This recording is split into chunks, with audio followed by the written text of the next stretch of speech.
Hey everybody, it's Kev the Elder. You're watching episode 7 of Wings of Dawn.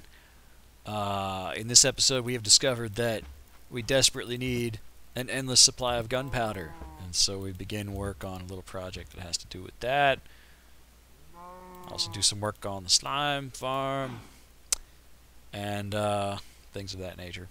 Pretty quick episode for you. Hope you enjoy it. Here we go.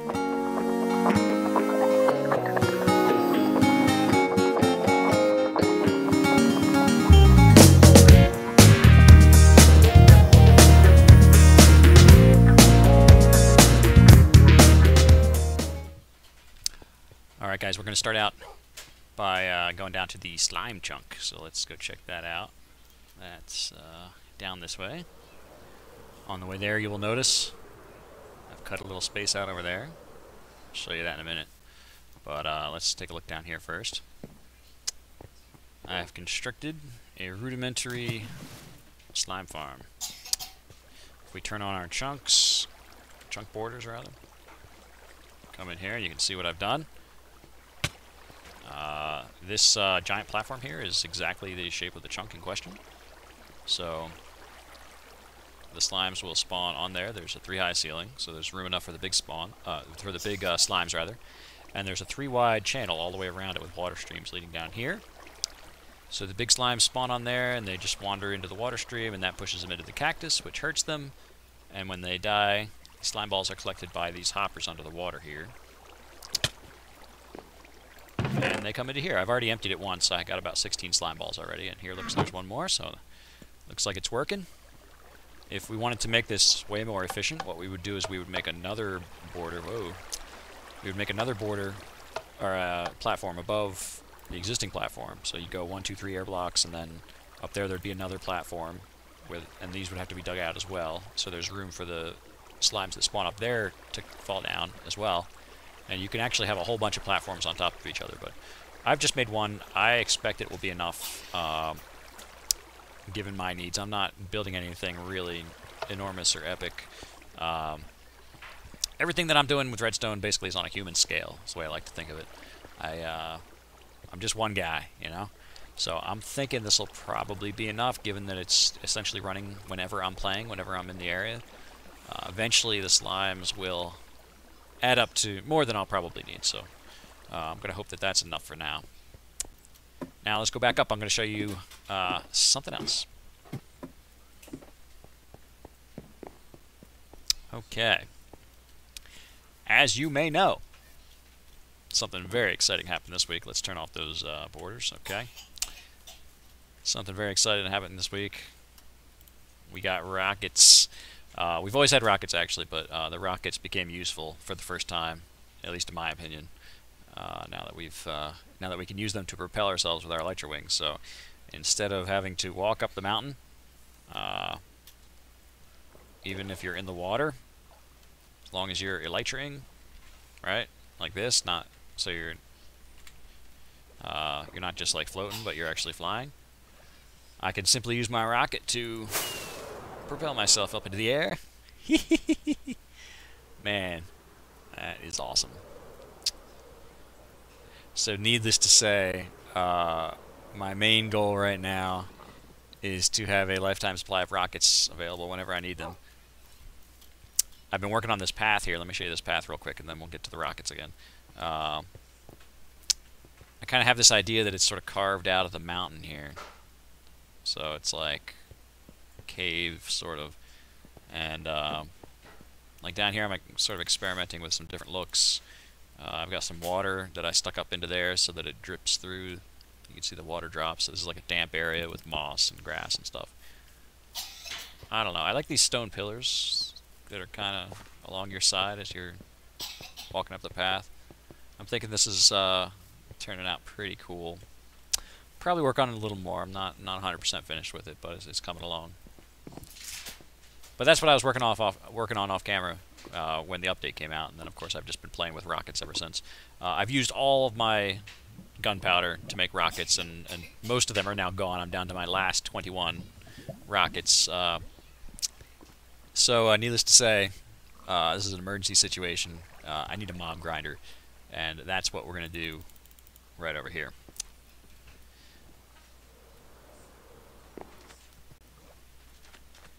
So I've carved out some space a little bit here. You can see I've been sort of measuring it.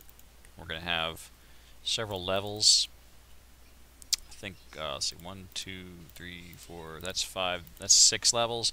I haven't decided if I'm going to add another one on top or another one on the bottom. I think I want 7 levels. If we have 7 levels and it extends all the way out to here, the style that I have my eye set on, what I'm planning to do, should be about 500 spawning platforms in total when it's finished. So, not the biggest mob grinder in the world, but it should be pretty effective once we light up all the caves in the area, which I have not done. So, basically got 2 jobs. We've got caving that we need to do, and we've got this grinder to build. But I'm gonna try to build the grinder first, or at least as much as I can of it, given the iron and the redstone that I've got, and the slime that I've got. And then when I run out of materials, I guess I'll go do the caving. And hopefully when caving, get more materials to add more to the grinder. So I'm going to go ahead and continue to work on this off camera, and I'll come back for another update maybe in a little bit. Well, like, I know we're in a mountain biome here or whatever, but I just found a big cluster of silverfish, like 2 or 3. Yeah, here's another one. Could we be near... Where'd it go? Could we be near an end portal?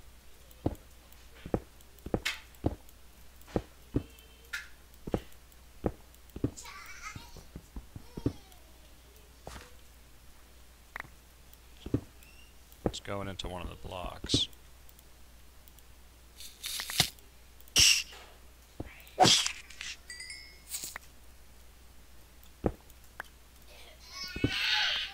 Interesting. I don't know, like, how close are these things, or how frequent are they supposed to be? You know what I mean? That's the question. Is it reasonable that I would find a bunch this close to each other? I don't actually know the answer to that question. But if there's an end portal right in here, I'm going to get excited. Just picks up some things from the base, dropping them off in my project chest here. Iron might end up being the choke point. Well, probably slime at the beginning. But in any case, let's keep digging. Okay, so I dug this out down 3 blocks, which adds 1 more level, so now we're at 7 possible levels, according to the markings on the cobblestone there. I also put in the central waterway, which is going to guide the mobs to their doom. It's going to push them down in that hole there. There's just a hopper down there with a chest. Don't really have any killing mechanism now, but I don't think we're going to need one. Once we get this thing working at the level that it should be working, we should be able to just take advantage of the new like suffocation rule, where if there's more than 25 mobs together in one spot, they just die of suffocation, which would be perfect. So now let me show you the very simple mechanism we're going to actually use for this thing. Okay. So all along here, we're going to have, let's see, block here, and then we're going to have pressure plates along the edge, and then we're going to alternate redstone and the repeaters in between. And if you ever saw like some of the older versions of the enders, you know, basically the same concept. So the monsters will spawn on the pressure plates, and as soon as they spawn on the pressure plate, they're going to get pushed right off into the water stream. So the last thing we need to do is put blocks here. The reason I'm using sticky pistons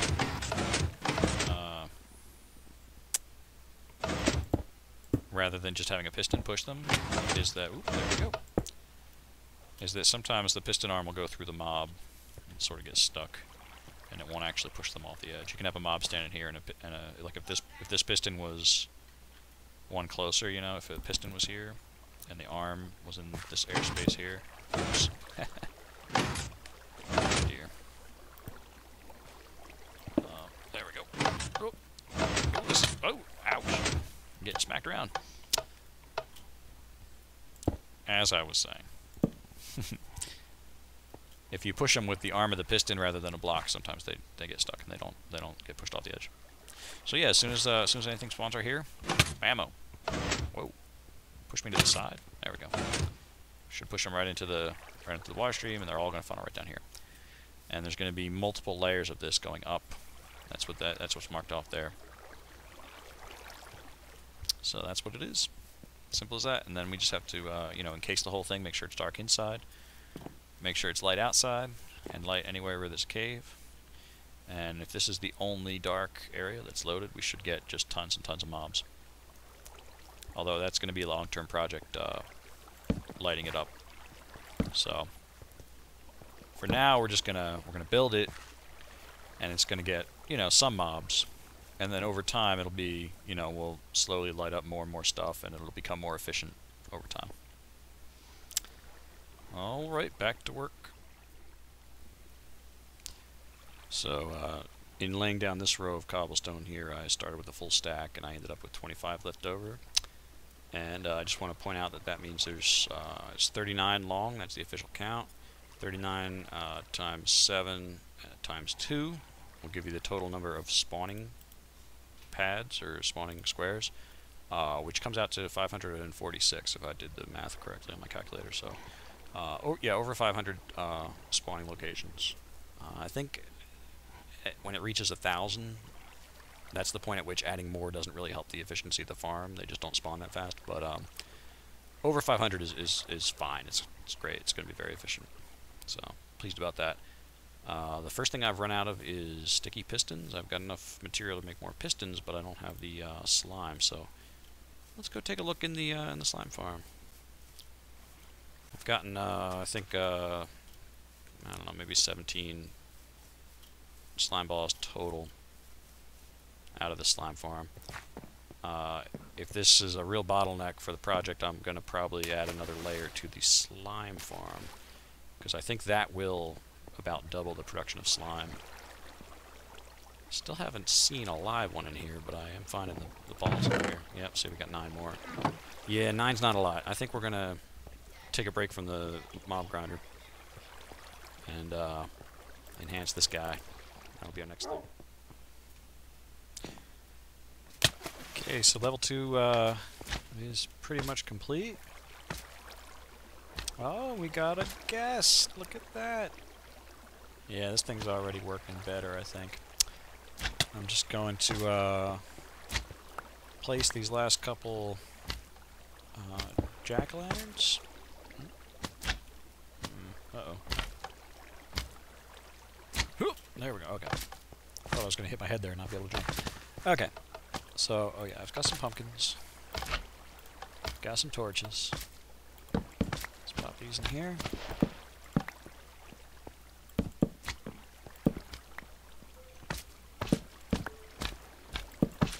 And that's it.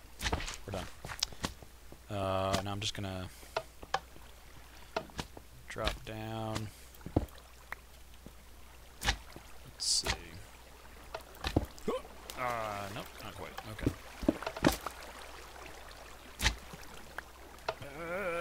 There we go. Okay. I just had to. These, you got to put a block underneath any place where you're going to place a pumpkin. It can't just be placed like alongside a block. So I had to get these blocks under here in the locations where I wanted the jack-o'-lanterns to be to light the place up. And the reason that you light this up is to stop other kinds of mobs from spawning in here. Slimes will spawn in any light level. Other mobs, other hostile mobs, only spawn in the darkness, so this should spawn only... hey! How did you get in there? Well, I guess, yeah, I guess they can come through. Maybe I'll steal that up, huh? Ah, very nice. Is there a zombie around here? zombie. Where'd you come from? We got a dark spot somewhere.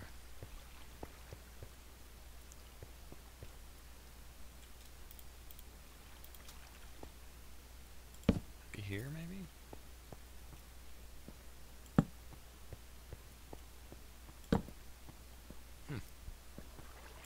This might be dark too in here. Okie doke. So yeah, that should double the efficiency of this place. And I just need to like, you know, be patient now. Probably soon. Whoa. I guess I broke the block with the sign on it. I guess we'll want that to be up one higher now. Now that we've raised the ceiling in here. Put another square of water there. Wait. There we go. That's better. Okay. Alright. We're done. Okay, so there's a little organization. Roughly the correct proportions for what I'm building. The slimes are the main thing. So I need to just spend some time in the world while the slime farm works, and in order to do that I've been doing some caving. Did find one spider spawner, but the spider spawner is a regular spider spawner, not very exciting. Still waiting to find a skelly spawner. I don't have a skeleton spawner yet. But in any case, I'm going to call it here. This is going to be a short episode. I just started my Christmas vacation, so I hope to get another episode out soon. And I'll probably not be emphasizing like all the stages of building this thing and the rest of the series. You know, it's pretty grindy, repetitive. So I will continue to work on the mob grinder off camera. As you can see, I got a little bit more gunpowder. I've now got 31 rockets, so I'm just barely keeping up. Killed some creepers while I was caving. But, yeah. Signing off here. Let me show you something, though. I did find one other thing. Not while I was caving, but while I was rocketing around. Oh, I'm not a light train. Hold on a second. Let's try that one again. Whoop. There we go. Okay.